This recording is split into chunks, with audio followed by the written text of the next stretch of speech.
Que bom nós nos reunimos e hoje nós estamos reunidos até em vídeo para a realização do podcast Fala Animal, que é o podcast da Associação Espírita de Amigos dos Animais. E nós estamos já há algumas semanas, eu diria até meses, estudando vários documentários à luz da doutrina espírita, trazendo os conhecimentos espirituais para aquilo que a ciência tem nos mostrado, para os caminhos, que toda a descoberta acerca do meio ambiente tem nos mostrado. E o mais interessante que a gente vai percebendo nisso é que a doutrina espírita é sempre contemporânea, ou seja, as informações que hoje são às vezes novas, as diretrizes que os cientistas vêm trazendo, principalmente após a virada aí do milênio, que para nós que estamos encarnados para a ciência comum, a virada do milênio é simplesmente o ano 2000 para frente, mas nós sabemos que é o início da era do espírito. Então todos estes caminhos, já foram demonstrados e detalhados pela doutrina espírita, e quando a gente vai estudando sobre evolução, nós vamos entendendo sobre os animais, nós vamos entendendo sobre o meio ambiente, nós vamos entendendo sobre o trânsito do espírito ao longo dos diversos reinos, aí nós nos surpreendemos com as descobertas mais novas, nos direcionando cada vez mais para a expansão da consciência e para a plenitude. Então, uma alegria nós nos reunirmos hoje, e hoje nós temos um episódio que é um pouco diferente, que é uma surpresa, na verdade. Depois de estudarmos tanto sobre os animais, sobre o meio ambiente, e agora adentramos os caminhos da alimentação, falamos sobre o documentário A The Health, Hoje nós vamos falar diretamente sobre nutrição. Estudando, mas nós vamos estudar com uma nutricionista. Dessa vez nós trouxemos uma convidada, que é a nossa amiga tão querida, amiga da SEAMA, que é a Mariana Scapelli. Eu vou apresentá-la dignamente, eu vou ler a apresentação para não correr o risco de ser injusta. A Mariana é nutricionista formada desde 2006 em São Paulo, no Centro Universitário São Camilo, com experiência clínica hospitalar de alta complexidade, saúde da família, idosos e esporte em academia. Em 2012, se tornou vegana e passou a atender vegetarianos, veganos e pessoas em transição para esta dieta.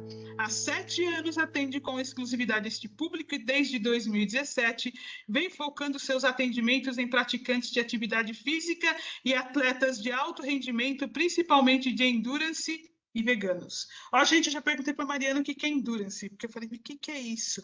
Aí eu vou deixar ela responder daqui a pouco. Eu não vou nem me atrever.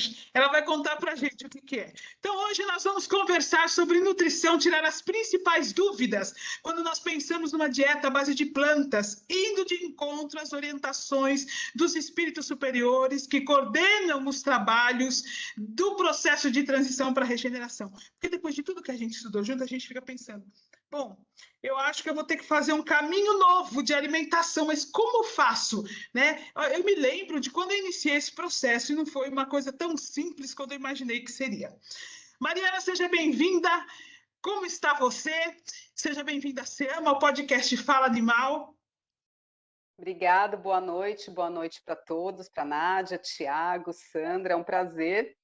Tenho um carinho muito grande pela SEAMA, é um prazer poder compartilhar um pouco do que eu sei com vocês. Tiago, Nádia, tudo bem? Oi, boa noite, Tudo bem, gente. Sandra? Boa noite, tudo bem, pessoal? O pessoal que fica Bem-vinda, ouvindo a gente Mariana. no podcast fica tentando adivinhar que cara que a gente tem. Olha, se vocês ficarem decepcionados, vocês não contem nada. Isso. Vocês fingem que tá tudo bem, que vocês gostaram da gente, pra gente não ficar chateado. Quem já assiste os vídeos conhece um pouco de nós, não é verdade? Mariana, o que é endurance?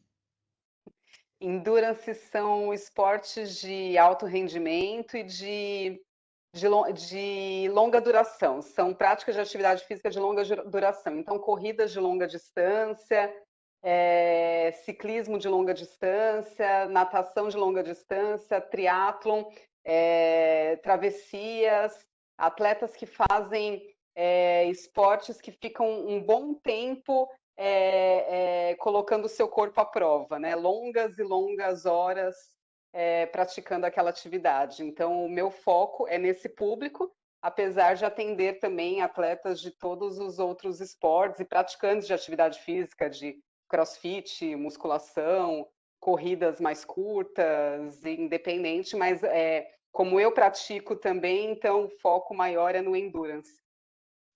Agora nós vamos ter a oportunidade de trazer esse assunto com mais detalhes, não vai ser hoje, mas eu pedi para a Mariana esclarecer, porque a gente lê a apresentação e fica pensando, o que que é isso, né? Quem não é da área, obviamente. Mas nós teremos a oportunidade de nos reunir alguns episódios mais para frente para falar somente sobre o processo de desenvolvimento, né, do atleta e assim por diante, depois que nós falarmos do documentário Dieta de Gladiadores. Então, a Mariana vai voltar aqui conosco para nós conversarmos a respeito. Então, hoje nós não vamos focar nisso, mas você que está aí nos ouvindo, você já se prepara que nós vamos ter a oportunidade. Aliás, eu até dou uma dica. Se vocês tiverem dúvidas, vocês já escrevem nas dúvidas, já manda e-mail para a gente. Tiago, qual é o e-mail? falaanimal@aceama.org.br. Vocês Fala podem... animal com 2 As mesmo. Fala Animal, um A do lado do outro, @seama.org.br. Você que está conosco e que compartilha conosco o estudo, que compartilha conosco as dúvidas, né? E que aprende conosco, porque eu digo sempre que a gente está todo mundo sentado ouvindo a doutrina espírita. Hoje a gente vai estar sentado ouvindo a Mariana, então, e nós vamos formando os caminhos na nossa mente. Então, já mande sugestões e dúvidas a partir do e-mail para esse próximo episódio. Se você tiver alguma dúvida depois que nós terminarmos este episódio de hoje, você pode mandar, que a Mariana pode nos responder depois e a gente manda a resposta por e-mail. O pessoal também pode comentar lá no podcast ou nas nossas redes sociais. Isso, Sim, e aproveitem e curtem a nossa página do YouTube. Página do YouTube, Thiago? youtube.com/aceama. A gente tem 2 páginas lá, mas a mais atual é a que está tendo as palestras lá no YouTube toda quarta e todo domingo. Muito bem. Nós assistimos o documentário A The Health e compreendemos, é muita informação, mesmo a gente discutindo ao longo dos episódios, é muita informação. E surgem dúvidas, né? Depois que a gente ouve tudo aquilo, a gente pensa, olha, eu entendi que para minha saúde vai ser melhor uma dieta à base de plantas. Nós vamos confirmar isso hoje com a Mariana, né? Eu entendi que para o meio ambiente, depois de vários podcasts que nós estudamos, vai ser melhor eu adotar uma dieta à base de plantas. Eu compreendi que perante as leis divinas, perante o maior mandamento amor ao próximo, vai ser melhor eu adotar uma dieta à base de plantas. E sem dúvida nenhuma, para os animais, é melhor que eu adote uma dieta que me liberte de qualquer forma de crueldade ou violência para com o meu irmão, né? Então, aí agora a nossa pergunta é como a gente faz isso, né? Então, eu queria ouvir um pouquinho da Mariana, mas nós vamos começar sabendo, porque a Mariana, obviamente, como 99,9% de nós, não foi vegana a vida inteira, né? Então, eu queria saber de você, Mariana, assim, como foi para você fazer esta transição para o veganismo com todo o conhecimento que você tinha de nutrição, né? Porque você já era nutricionista quando você fez essa transição. Sim. E por que você decidiu adotar uma dieta vegana? Conta pra gente. Então, o meu motivo principal foi por conta do amor aos animais mesmo. Quando eu me dei conta da crueldade que envolvia a alimentação tradicional, digamos assim, no sofrimento animal, eu falei, vou parar de comer. Então, foi da noite para o dia, eu tive a informação, falei, não, no dia seguinte não consumo mais.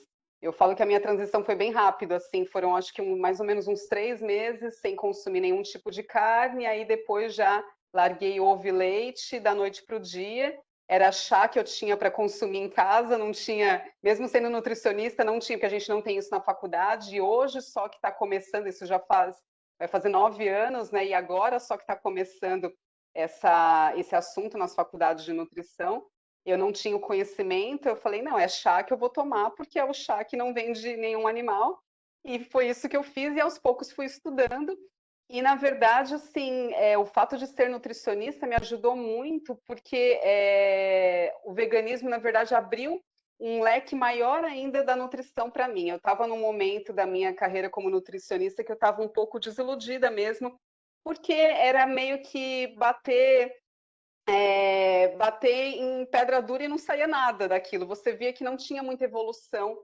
daquilo que eu estava orientando as pessoas, de verdade mesmo. E aí, com o veganismo, abriu um leque maior de possibilidades e eu vi que era possível mudar mesmo a condição de vida das pessoas por conta da alimentação. Além de, claro, estar contribuindo para algo muito maior, que era a questão dos animais, do planeta, porque aí foi abrindo uma imensidão de conhecimento na minha vida. E ser nutricionista me ajudou a isso, a aprofundar os estudos e ver que aquilo que eu sabia era pouco, eu precisava expandir mais, me fez ter um prazer maior em comer, em cozinhar até, melhorou o meu atendimento como nutricionista, porque eu mesmo sendo nutricionista não gostava de cozinhar, mas aí virando vegetariana e vegana, comecei a gostar de cozinhar, peguei prazer por cozinhar, e isso também agregou conhecimento para eu passar para os meus pacientes, para os meus clientes.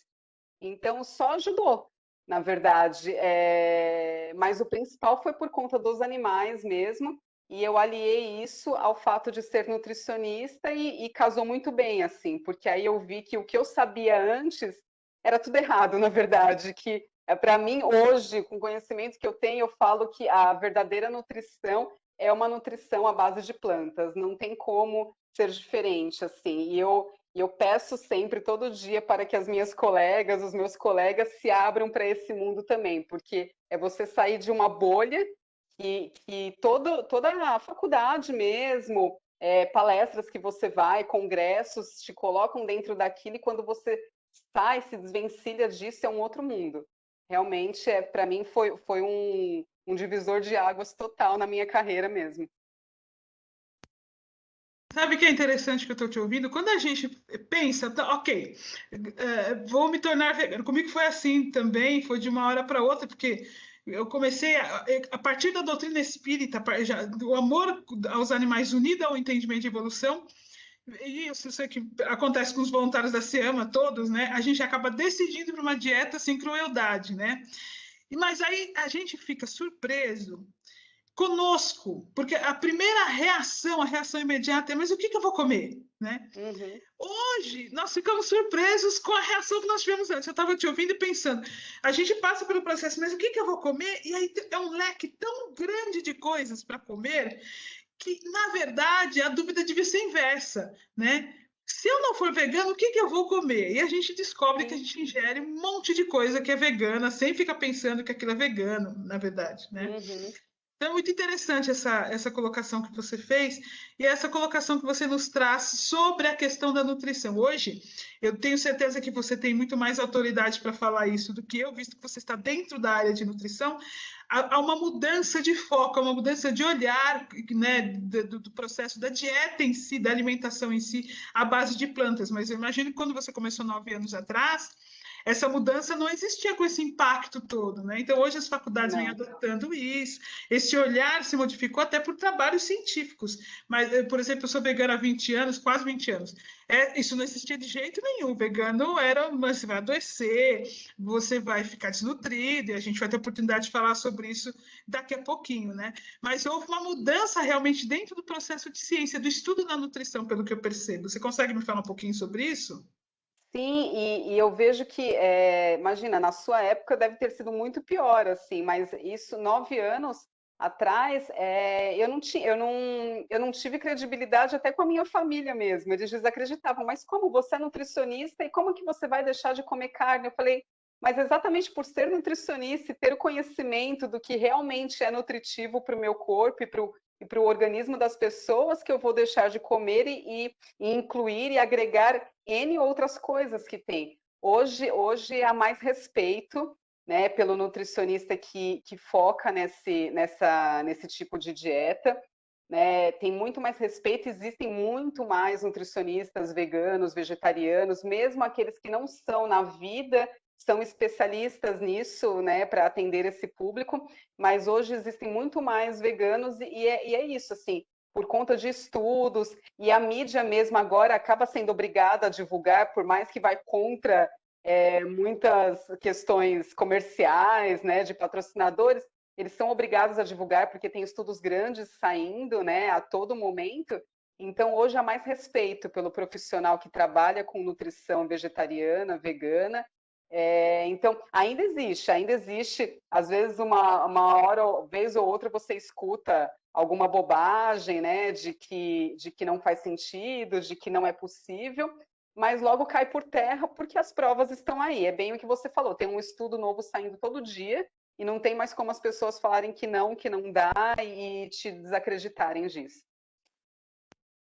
Sabe que eu, ouvindo o estudo, eu fico pensando aqui. É como quando a gente iniciou o passe em animais, havia uma crença dentro da doutrina espírita de que se a gente ministrasse o passe no animal, ele morria, né? Desencarnava, né? Nossa. Isso ainda existe, mas se diluiu muito, porque depois a quantidade de animais que recebem o passe, a SEAMA atende um número assim, incontável de animais, já atendeu e ninguém desencarnou por causa do passe. É a mesma história do veganismo. Então, antes, se você virar vegano, você vai morrer. Isso é suicídio, né? E hoje, com esses anos todos, tanta gente adotando essa dieta. E aí, você falando aí dos atletas, e nós vamos ter oportunidade de falar mais para frente, pessoas que vão se demonstrando cada vez mais saudáveis a partir desta dieta, isso vai caindo por terra, né? E agora vem se formando um novo pensamento que vai mais de acordo com o processo de evolução do espírito, que é o pensamento de que uma alimentação que não compactua com violência, com crueldade, ou seja, que compactua com amor, compaixão, piedade, obviamente ela está mais de acordo com as nossas necessidades corporais, com a nossa necessidade de nutrição, de alimentação. Isso tem muito mais lógica sob um olhar espírita e sob um olhar de um cientista, né? Quando você observa que, claro, como que uma dieta que compactua com tanto sofrimento, que vai trazer para o corpo esse alimento, esse resto de corpos e assim por diante, pode ser saudável para o corpo, né? Olha, gente, nos bastidores nós tivemos a oportunidade de conversar com a Mariana, conversei com ela essa semana, perguntando sobre as principais dúvidas que chegam no consultório dela e as dúvidas que nós ouvimos na SEAMA, né? As dúvidas que foram levantadas no documentário que nós assistimos, e é justamente sobre isso que nós vamos falar agora. Quem vai conversar agora com a Mariana um pouquinho é a Nádia, trazendo o início dessas dúvidas para a gente continuar batendo esse papo. Boa noite de novo a todos. A gente teve a oportunidade de estudar alguns episódios atrás, no filme What the Health, a respeito das proteínas, e a gente queria entender um pouquinho melhor, do ponto de vista profissional seu, o que a dieta vegana, se ela tem algum tipo de deficiência com relação às proteínas, se a gente consegue adquirir todas as proteínas necessárias para o nosso organismo através de uma dieta 100% baseada em plantas, e o que você pode nos dizer a respeito disso? Assim, foi criado esse mito porque associou-se muito a proteína à carne, né? As carnes e os produtos de origem animal, leite, ovos também, mas mais em si a carne. Porém, todos os alimentos, todos os vegetais possuem proteína. Mas a gente precisa focar em alguns vegetais específicos, que são as leguminosas, que são os feijões, os grupos dos feijões, né? Então, os feijões de todos os tipos, lentilha, ervilha, grão de bico, soja, fava, edamame, que não é muito ainda usado aqui no Brasil, mas se encontra já congelado em alguns mercados. Esse grupo de alimentos que é a fonte principal de proteína numa dieta vegetariana e vegana.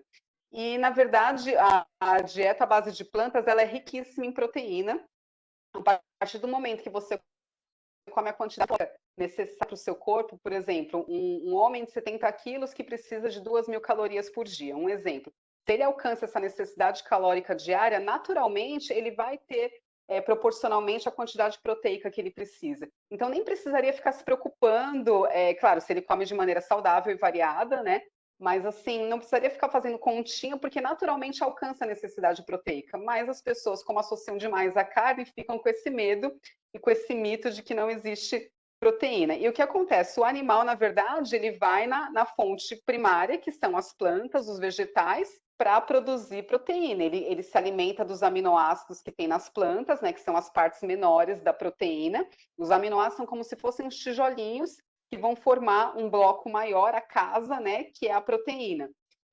Os animais vão lá, fazem essa digestão, né, do alimento, quebra esses aminoácidos e formam as proteínas para formar músculo, né, principalmente, que forma a carne e que as pessoas vão se alimentar disso.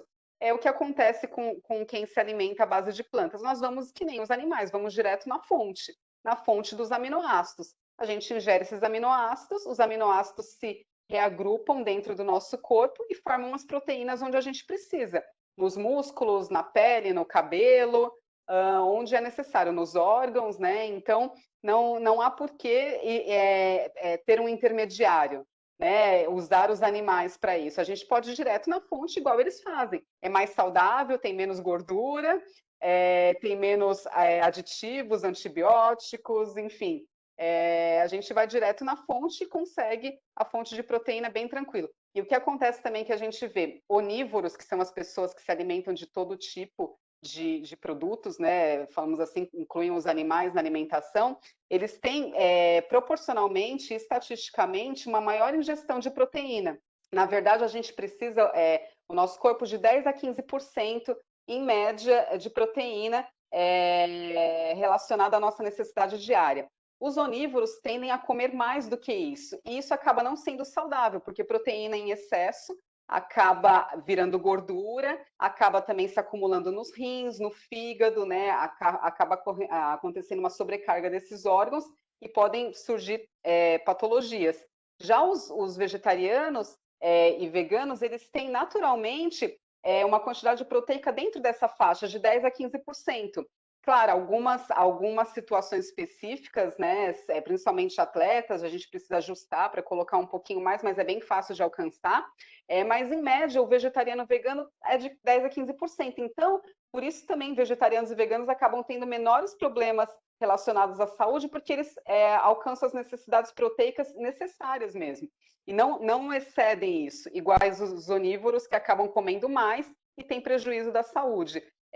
Mas é claro, criou-se esse mito que precisa de carne para ter proteína, só que a carne acaba fazendo com que a pessoa coma mais proteína do que ela precisa também.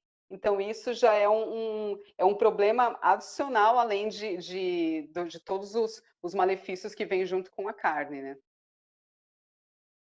É até interessante que a gente até teve a oportunidade de ver no filme que os maiores mamíferos, né, da natureza são todos herbívoros, né? Então é bem interessante da gente ver que quem tem medo de ter algum tipo de deficiência muscular é mentira, né?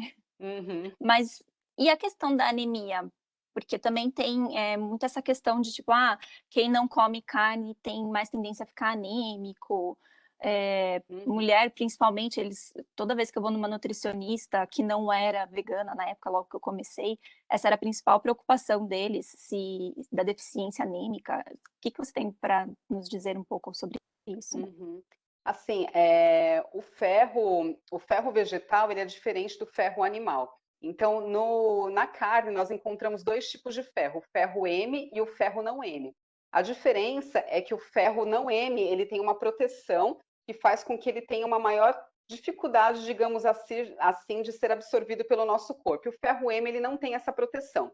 Mas, assim, 40% do ferro existente na carne é do ferro M, e 60% é o ferro não M, exatamente o ferro que tem nos vegetais fontes de ferro. Então, nos feijões, nas verduras verdes escuras, que são as principais fontes de ferro entre os vegetais. Então, se a gente comer carne, a gente está comendo 60% de ferro igual ao ferro que a gente encontra nos vegetais.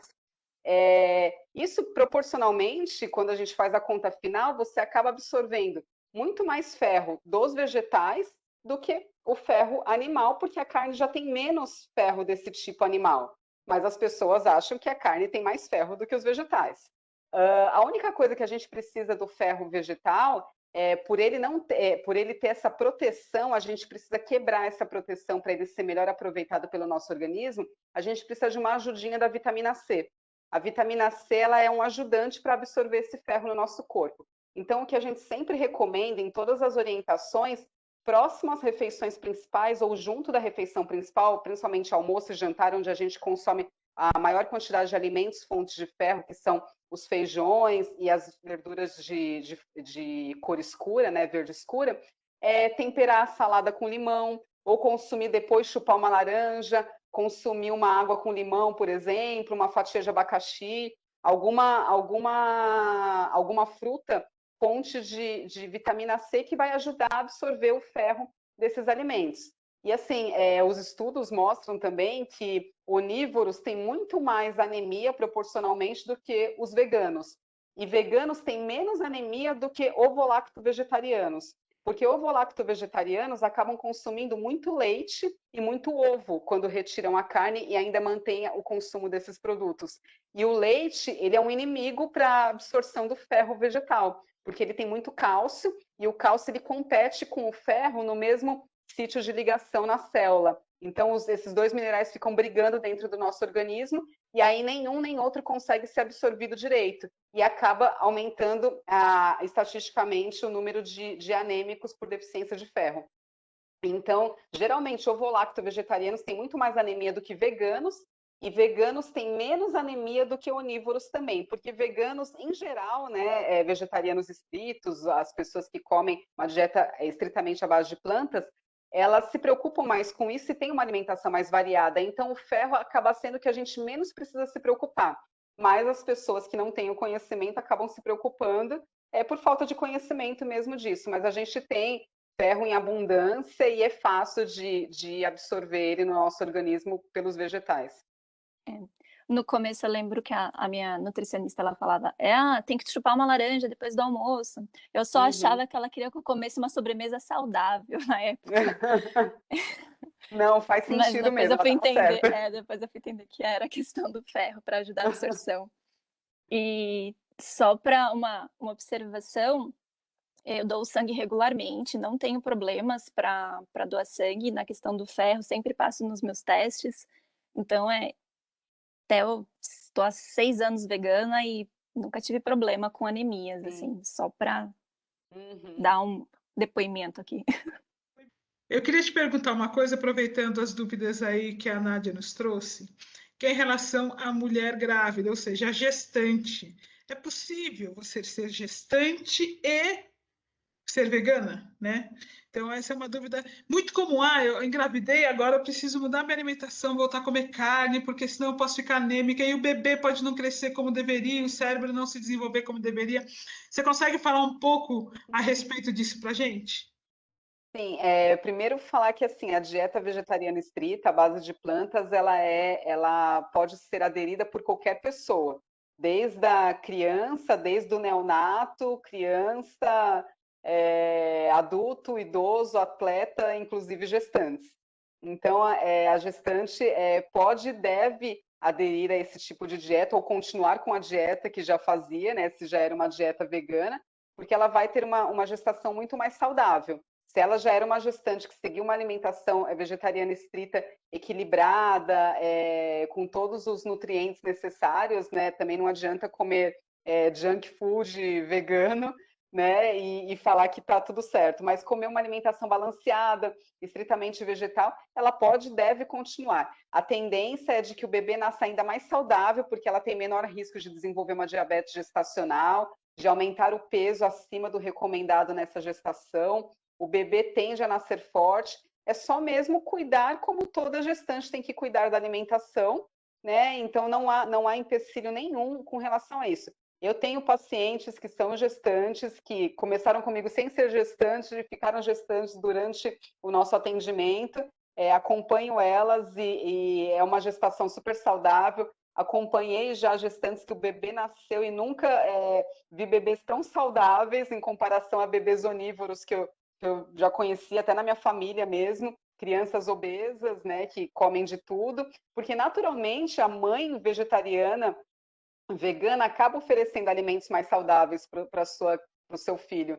Então, é muito interessante isso, meio que não condiz com o que as pessoas falam. Eu acho engraçado, as pessoas se preocupam com um bebê vegetariano vegano, que come muitas frutas, verduras, naturalmente ele acaba desenvolvendo paladar para esses alimentos, porque é o que a família come, mas não se preocupa com o bebê onívoro que a família enche de doce logo cedo, desde de criança já dá refrigerante, chocolate, né? Então aí não tem problema, mas se a criança é vegetariana, nossa, não vai comer carne, aí o problema é que não come carne, mas ela comer chocolate, doces em geral, né, bala, pirulito, isso não tem problema nenhum, desde que coma carne, né? Então, assim, não tem empecilho nenhum para a gestante, nem para os bebês, claro, depois de serem amamentados e poder introduzir alimentação, pode ser já uma alimentação vegana a partir do 6º mês, sem problema nenhum.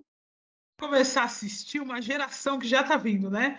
Uma geração de crianças assim veganas que vão se tornar adultos veganos, ou seja, uma construção de uma nova geração que vai vivenciar muito mais essa estrutura de pensamento e definitivamente romper um paradigma mesmo. Sim. Então, meus amigos, nós temos mais dúvidas, nós temos mais coisas para perguntar para a Mariana, e quem vai fazer essas perguntas agora é o Tiago, né? Sobre outras coisas que a gente conversou. Tem dúvidas aí que muito comum, quando o pessoal chega para a gente na SEMA, mas e. Então, agora vamos descobrir o mas e, que resposta que a Mariana pode nos dar. Bom, é verdade. Temos bastante dúvidas que o pessoal chega aqui para a gente na SEAMA. Uma delas, Mariana, diz respeito à vitamina B12. Eu sei, a gente sabe também que no seu consultório deve ser bastante comum, né, essa questão da vitamina B12, porque é também um dos mitos que o pessoal comenta aí referente à alimentação vegana. E o que você pode esclarecer para nós, por favor, aí com relação a isso? Nós precisamos suplementar? Como nós podemos suplementar? Como é que funciona a questão da vitamina B12? Assim, a dieta vegetariana estrita, ela é completa em todos os nutrientes. O único que falta nela é a vitamina B12. E aí as pessoas falam, então não é uma alimentação legal e completa por causa disso, porque falta B12. Porém, a gente encontra muitos onívoros com deficiência de vitamina B12. Hoje a proporção é quase 50-50, né? Então não tem muita diferença. Já atendi, quando eu atendia onívoros, né, quando eu trabalhava com a população em geral, a maioria tinha deficiência de B12 porque é uma vitamina muito particular. E o fato de você comer carne, ovos e leite não vai te garantir a quantidade necessária de vitamina B12 e acaba dando deficiência no exame mesmo. É que acontece que a população onívora não faz exame de vitamina B12 de dosagem, porque não se preocupa com isso, os médicos não se preocupam, não estão acostumados a pedir esse exame, então acaba não vendo muito essa deficiência entre os onívoros. Como quando a pessoa é vegetariana vegana, já pede para o médico, pede o exame de B12 também, que eu preciso saber como está a minha B12. Então, acabam achando que os vegetarianos é que têm mais deficiência do que os onívoros de B12. Enfim, a vitamina B12, ela acabou não existindo mais na natureza porque a gente tem que viver num ambiente mais estéril. A gente precisa esterilizar os nossos alimentos, precisamos higienizar os alimentos que a gente consome. A gente não pode comprar uma fruta, verdura e comer direto sem lavar, porque a gente está sujeito a ter contaminação por outros parasitas. E também não seria garantia que ia ter B12 ali, porque hoje a gente também tem, a produção é diferente, então o solo é muito manejado, né? Já é mexido, o solo onde aquele alimento é plantado, mesmo uma produção orgânica, então não se garante que tem B12 ali. Né? Então, a B12 é uma vitamina produzida por bactérias, então ela não é de origem animal. O que acontece é que os animais eles têm B12 nos músculos e nas suas secreções, que é no ovo e no leite, porque eles são suplementados na indústria para ter essa vitamina também, porque a alimentação deles não também supre a necessidade que eles têm da vitamina no organismo.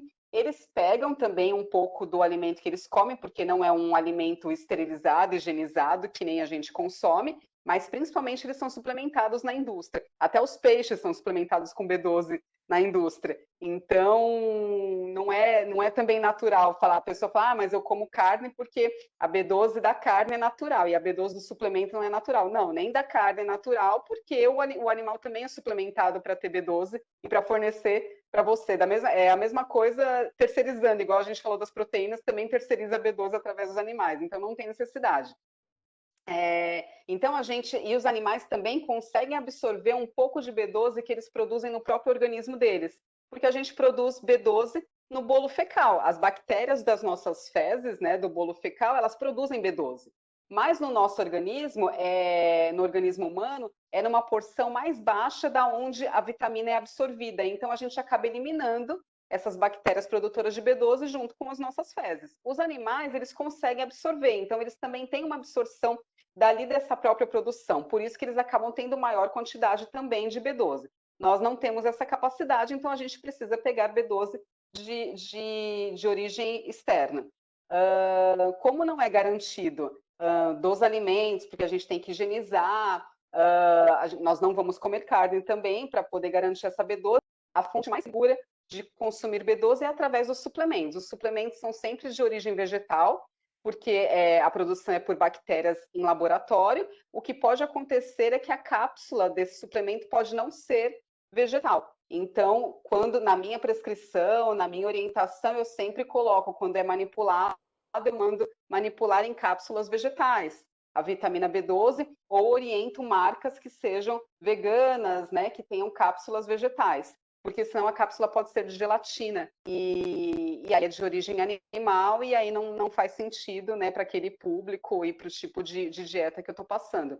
Mas é isso, a gente precisa suplementar porque não tem no ambiente que a gente vive a B12, e isso é para qualquer público, independente se é vegetariano ou não. Muitos onívoros precisariam suplementar B12, mas não têm conhecimento disso porque não fazem exame. É bastante interessante você trazer essas questões, né? Principalmente que para os animais também é suplementada, né? Porque realmente é um mito Uhum. bastante grande para a gente com relação a essa vitamina. E você conseguiria falar para a gente um pouquinho mais sobre quais os problemas que a deficiência do B12 pode causar para a gente? Então, a B12 está direto ligada ao nosso sistema nervoso. Então, quando a gente tem uma deficiência de B12, é até importante ressaltar que os exames em geral, as referências que aparecem no exame é muito ampla. Eles colocam uma referência de dosagem de B12 de 200 a 900. E aí o médico olha lá, o médico que não tem um conhecimento mais específico, ele olha lá e vê, vamos supor, a pessoa está com 210 de B12, está entre 200 e 900. Ah, sua B12 está boa, tudo bem. Provavelmente a pessoa já está tendo algum sintoma por conta daquela deficiência, mas o médico não verifica isso, não suplementa, e isso pode se agravar ainda mais. O que acontece? A pessoa pode ter dificuldade de concentração, falta de memória, tremedeira mesmo, você está parado e começa a ter tremedeira nas mãos, nas pernas, formigamento. Se a gente fica muito parado e começa a formigar com maior frequência, porque pode acontecer, né, de formigar, mas com maior frequência, pode ser falta de B12. Atletas precisam muito de B12 porque o tônus muscular depende também dessa vitamina. Quando você tem deficiência, se você não consegue ter uma boa contração muscular, força muscular também, mas principalmente concentração, quem estuda muito, lê muito, consome mais B12 também, então precisa ter um aporte maior dessa vitamina. Então, principalmente ligada a questões do sistema nervoso. A gente, voltando só à dosagem de B12, que eu falei entre 200 e 900, o que os estudos mostram que as pessoas com doses acima de 500 que tem uma dose segura de B12. Né? Então, se está abaixo de 500, é importante verificar a necessidade de suplementação. Acima de 500, não precisaria suplementar, mas aí, é claro, cada profissional tem que avaliar se faz uma dose de manutenção, né, para não haver deficiência futura, mas, assim, tem que manter acima de 500 a dosagem no exame. Abaixo disso, já pode começar a ter sintomas. Eu já tenho de pessoas com 100 e pouco de B12 que não relata nenhum sintoma. Isso é de cada pessoa também, porque muitas pessoas podem falar, minha B12 deu 200 e pouquinho, eu nunca senti nada. Tá, ok, pode acontecer, mas você está num quadro crítico que pode vir a ter problemas, né? Ou não sentia nada, e a partir do momento que começa a suplementar e aumenta essa dosagem de B12, fala, nossa, eu achava que não tinha, mas como melhorou minha concentração, como agora eu estou me lembrando melhor das coisas, como eu estou conseguindo estudar com maior qualidade, estou conseguindo ler mais, me concentrar mais. As pessoas às vezes não percebiam que estavam com algum problema e acabam percebendo isso depois que melhora com a suplementação. Já aconteceu isso também, mas na verdade é muito amplo essa referência que dá nos exames, então precisa estar acima de 500. Se o médico falar que está normal abaixo de 500, é porque realmente ele não tem conhecimento, porque isso foi baseado em estudos. Os estudos mostram que as pessoas acima de 500 não tiveram sintomas, abaixo de 500 começaram a ter sintomas, mas como também encontraram muitas pessoas que entre 200 e 900 não tinham sintomas nenhum, eles colocaram essa referência achando que estava tudo bem, mas em geral não é assim. A grande maioria mostra sintomas abaixo de 500. Legal, bastante interessante. Uma outra dúvida que chega bastante para a gente também, a gente vê também muita gente falando sobre isso, é com relação ao colágeno. Qual a importância desse colágeno e como que a gente pode falar um pouco sobre o colágeno na dieta vegana? Você pode dar alguns exemplos para a gente, deixar falar um pouco sobre o que que é a deficiência do colágeno para a gente? Colágeno virou uma moda, né? É, E, na verdade, assim, o que que é o colágeno? É proteína. Se você tem um aporte suficiente de proteína, você tem produção de colágeno. Colágeno da mesma forma que eu expliquei das proteínas, é uma junção de aminoácidos que vão formar o colágeno, que vai para a sua pele, para a cartilagem, né? As pessoas se preocupam mais com a pele, mas ele está na pele, na cartilagem, no cabelo. Então, assim, o colágeno é proteína. Então, se você tem uma alimentação rica em proteínas, né, alcançando as suas necessidades proteicas diárias, principalmente também rica em antioxidantes, vitamina C, que ajuda na produção também desse colágeno, você não tem necessidade de suplementar. O que acontece? Quando a gente suplementa colágeno, o colágeno é uma proteína, assim como todas as proteínas, como eu falei anteriormente, ela vai ser digerida pelo nosso corpo, vai ser quebrada em aminoácidos, que são as partes menores da proteína, e aí o nosso corpo, ele não existe essa inteligência, ele é muito inteligente, mas não nesse sentido, ele não vai entender, nossa, tomou cápsula de colágeno, então esses aminoácidos aí que são da cápsula de colágeno vão para a sua pele. Não, eles vão virar aminoácidos, assim como todos os outros aminoácidos das outras fontes proteicas que você consome, e aí ele vai para onde precisa, não necessariamente para a sua pele. Se é o seu músculo do coração que está precisando mais naquele momento, vai para o músculo do coração. Se é a sua unha que está precisando, vai para a sua unha. Se é o músculo da perna que está precisando, vai para o músculo da perna. Não vai necessariamente para a sua pele. Então, não significa você tomar colágeno, o cabelo vai ficar bonito, a pele vai ficar mais durinha, vai diminuir as rugas. Não, não é garantia nenhuma. Você precisa, na verdade, ter uma alimentação saudável para poder ter o aporte necessário de proteínas e manter a produção adequada dos tipos de proteína que o nosso corpo precisa. Hoje até a gente encontra muitos colágenos vegetais, né, que a indústria vende assim. O que é esse colágeno vegetal? É uma junção dos nutrientes que dentro do nosso corpo vai formar a proteína colágeno. Então, tem muitos pacientes que me perguntam, eu posso tomar esse colágeno vegetal porque aquela é a indústria do colágeno, já que tem o vegetal, então eu vou tomar o vegetal. Aí, a maioria eu falo, porque se está fazendo a orientação, está seguindo o plano alimentar direitinho, eu falo, não, você está com uma alimentação balanceada, saudável, você está ingerindo todos os nutrientes que você precisa. Para que você vai tomar uma proteína a mais, sendo que você não precisa, vai gastar um dinheiro a mais? Eu prefiro que você invista esse dinheiro em frutas, verduras, legumes, castanhas, sementes, e não fica comprando um pozinho a mais, sendo que você não precisa. Né? Não tem necessidade. Então, são casos específicos. Se for uma situação, sei lá, pode até ser de um atleta ou uma pessoa que está passando por uma situação clínica específica, né? Uma doença, aí a gente pode pensar em agregar alguma suplementação ou esse tipo de colocar nutrientes a mais, né? Mas, em geral, não precisa. Então, colágeno é isso, é uma proteína que a gente ingere e vira outras proteínas que a gente precisa para o nosso corpo. E é tudo marketing. Ninguém precisa de colágeno pronto já, só precisa comer direito. É uma boa observação mesmo, né?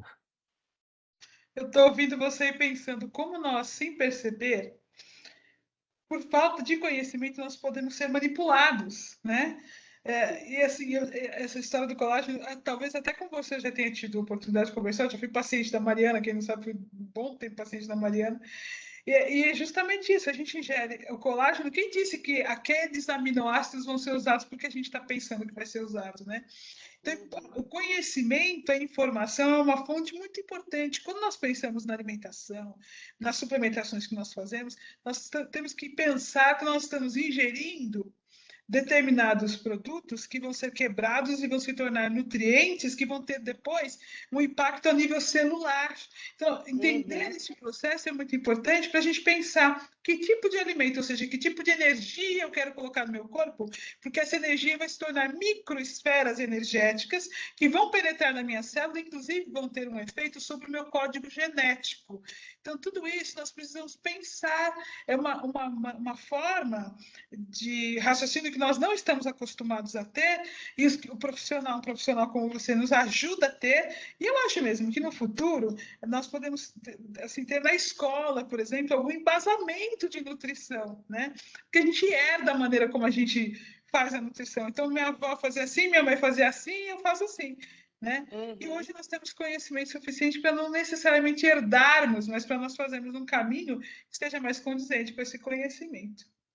Só falar, hoje a indústria também lançou um colágeno Verisol, talvez vocês já devem ter ouvido falar. Esse colágeno, ele vem com a promessa de que ele ajuda o nosso corpo a ter memória e reconhecer esse colágeno que é ingerido. Então, alguns estudos mostram que parte desse colágeno ingerido, ele vai mais para a pele do que os outros comuns, mas também não é garantido. Então, só para fazer esse adendo, é que nem por esse colágeno se deixe enganar. Mas a indústria vende isso, que esse daí ele é melhor absorvido pela pele do que os outros. É um colágeno, digamos que ele já vem com chipzinhos de memória aí para o organismo, mas assim, não, é para vender também.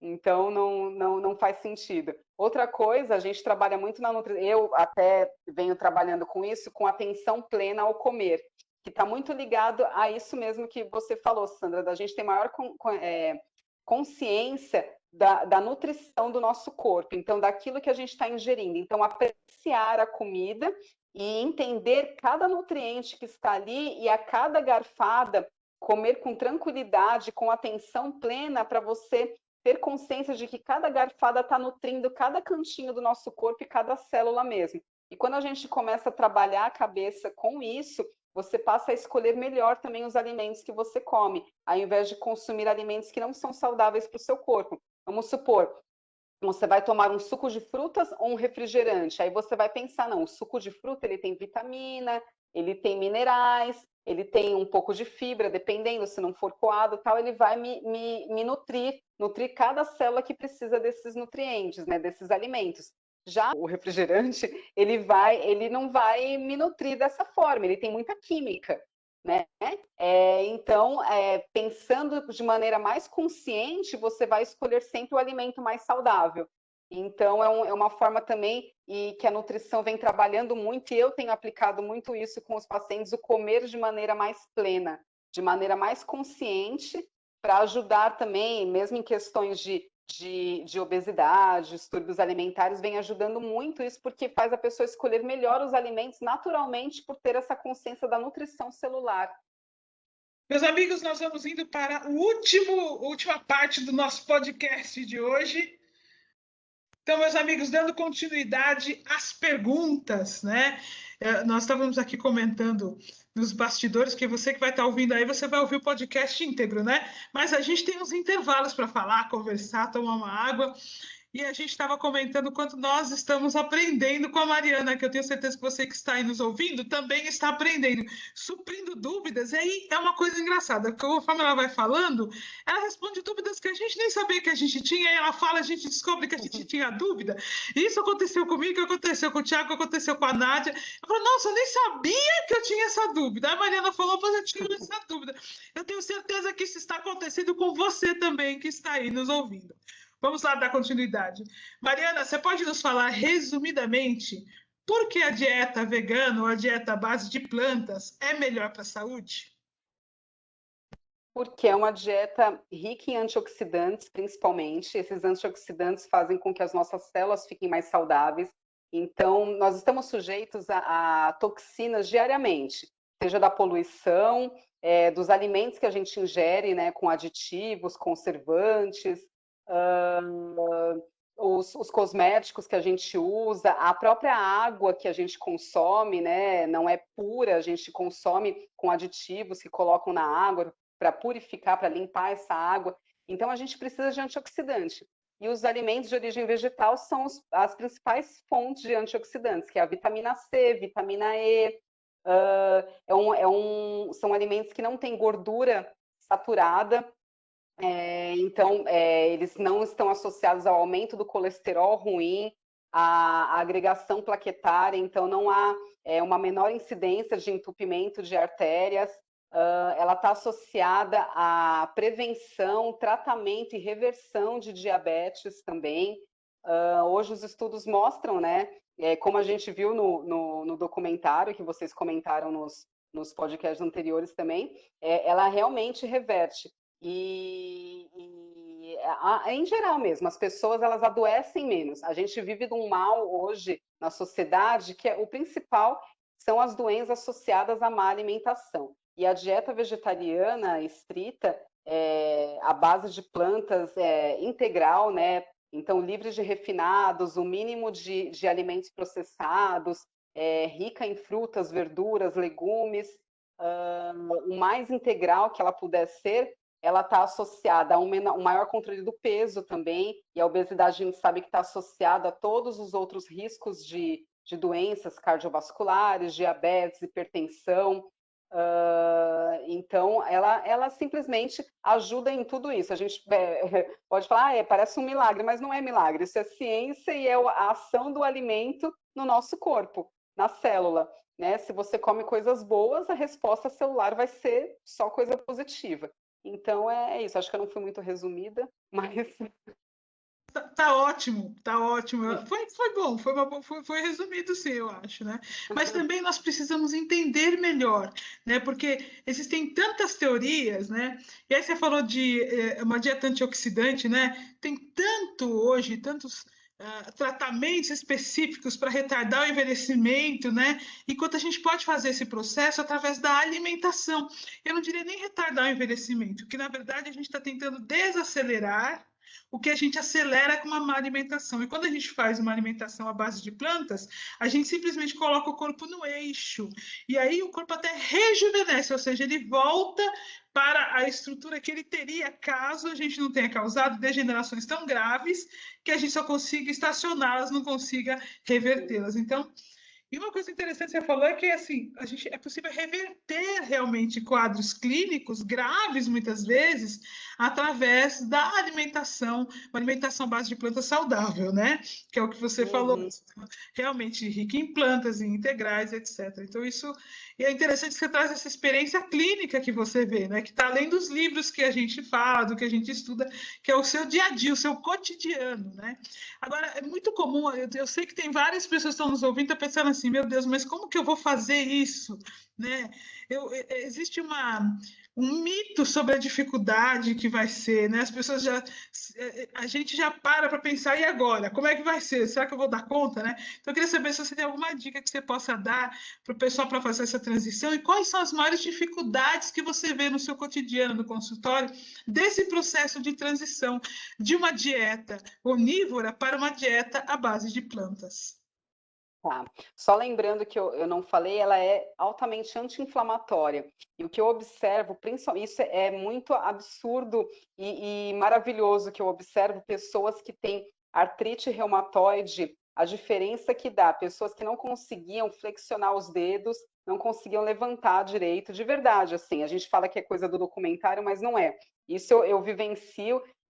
Atualmente mesmo eu estou com 3 pacientes que estão assim, elas chegaram para mim consumindo ovos e leite, eu excluí esses produtos da alimentação dela, e elas falaram que na semana seguinte elas já não tinham mais dores nas articulações, e assim, parecia que nunca tiveram aquilo, assim, se sentiram super bem, flexionando os dedos, cotovelo, as pernas, andando melhor, sem dores nenhuma. Então, assim, é absurdo quando tira lácteos, principalmente, como desinflama o corpo.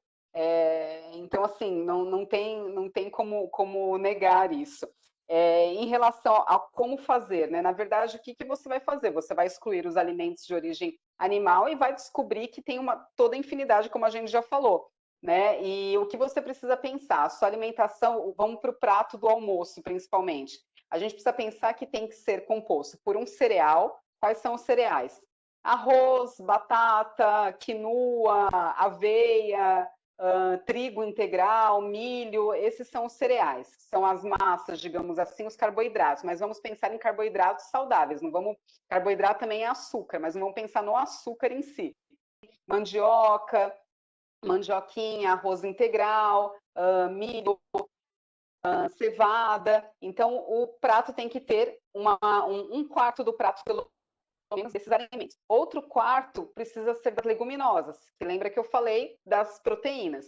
Então, feijões em geral, todos os tipos de feijões, grão de bico, ervilha, lentilha, a ervilha seca, né, ou a congelada, não a ervilha em lata, alimentos enlatados não são saudáveis, e a ervilha em lata, por conta do período dela de maturação, ela é considerada um legume, ela não é uma leguminosa, então ela não é fonte de proteína. Então, precisamos desses alimentos, mais um quarto do prato, e a outra metade, né, sobrou metade do prato, de verduras. Então, coloca aí misturado verduras cozidas, né, refogadas, e verduras cruas, principalmente, dando ênfase para as verduras verdes escuras, para a gente ter a fonte de ferro e cálcio, e completar isso com fruta. Então, consumir uma fruta depois ou junto com a salada, temperar a salada com limão para a vitamina C ajudar na absorção desses nutrientes. A vitamina C não só ajuda a absorção do ferro, mas ajuda na absorção do zinco, do cálcio.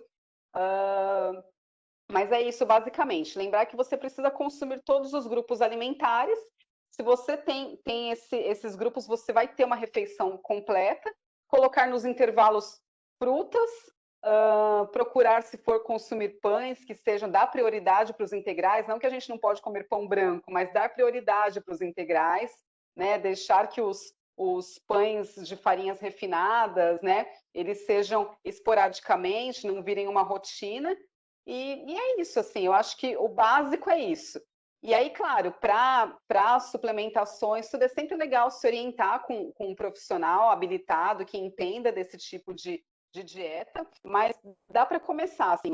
Uma coisa também que eu acho legal colocar, tem pessoas que falam, eu não sei o que fazer, eu não sei que receita fazer hoje, eu não tenho criatividade. Mas aí a pessoa tem que pensar, quando ela comia carne, não era sempre um arroz, feijão e bife, mal tinha salada, era sempre aquilo, aquela monotonia alimentar, né? Por que quando ela vira vegetariana, ela tem que ter um prato elaborado e diferente todos os dias?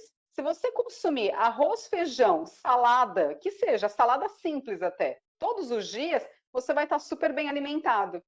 Digamos que seja isso a sua alimentação de todo dia, arroz, feijão e salada, não precisa de nada mirabolante. É claro que a gente gosta de algo diferente, mas você pode fazer isso, pegar uma receita num site e fazer isso para a família, ou fazer num fim de semana, num dia que você está mais de folga, mais tranquilo, para comer uma coisa diferente. Mas não tem necessidade. Da mesma forma que você come arroz, feijão e bife todo dia, você pode comer arroz, feijão e salada todo dia. Mas aí vai mudando, muda o tipo de leguminosa, muda o tipo de salada, a folha que você comeu hoje, come amanhã uma outra folha. Hoje comeu alface e rúcula, amanhã come agrião e escarola, por exemplo. Hoje comeu feijão carioca, amanhã come feijão preto, feijão vermelho, come lentilha, grão de bico. Aí dessas leguminosas você pode fazer um hambúrguer, fazer uma almôndega, fazer um bolinho, né? Então, assim, você não precisa ter ideias mirabolantes, ter receitas mirabolantes, né? É só saber que tem que ter esses grupos de alimentos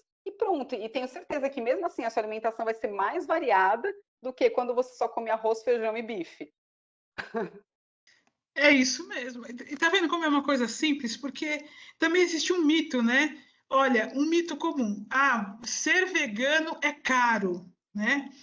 Que soa, quando você fala assim, um arroz, um feijão e uma salada, isso é barato, né? Olha, se você fizer aí uma leguminosa, varia o feijão carioca para o feijão preto, para lentilha, para um grão de bico, é barato.